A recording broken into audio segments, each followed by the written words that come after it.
Hi, I'm Jia. I'm a junior student in the Department of Civil and Environmental Engineering at the University of Michigan.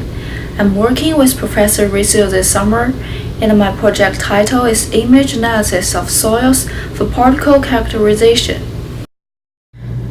In geotechnical engineering, geology, geohydrology, soil science, and other disciplines, knowledge of the particle size distribution is necessary for soil classification, which in turn may be used to estimate fundamental engineering properties of soil, such as strength, erodibility, and hydraulic conductivity.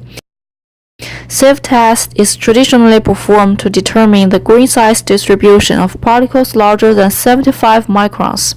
However, sieving is noisy, dusty, consumes water, time, and energy. An image-based method for soil particle distribution analysis as an alternative to the sieve test has been developed at the University of Michigan. It's called sediment imaging or sedimaging. It develops the grain size distribution for particles ranging from 2 cm to 75 microns based on an image analysis method that utilizes mathematical wavelets. Compared to sieve test, sedimaging is rapid, clean, and sustainable. Now we'll demonstrate how the test is performed.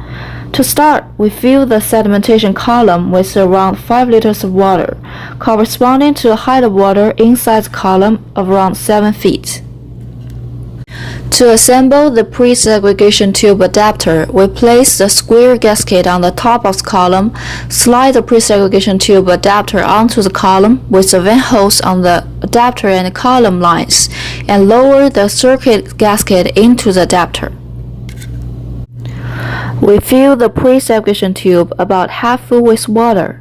Pour around 450 grams of soil specimen into it through the funnel, and then add more water to the tube to a predetermined mark. We scratch a rubber membrane over the open end of the tube and push a membrane into the tube while lifting one edge of it.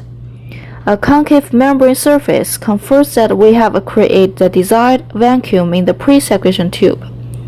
The pre-segregation tube is inverted several times to mix the soil particles and water.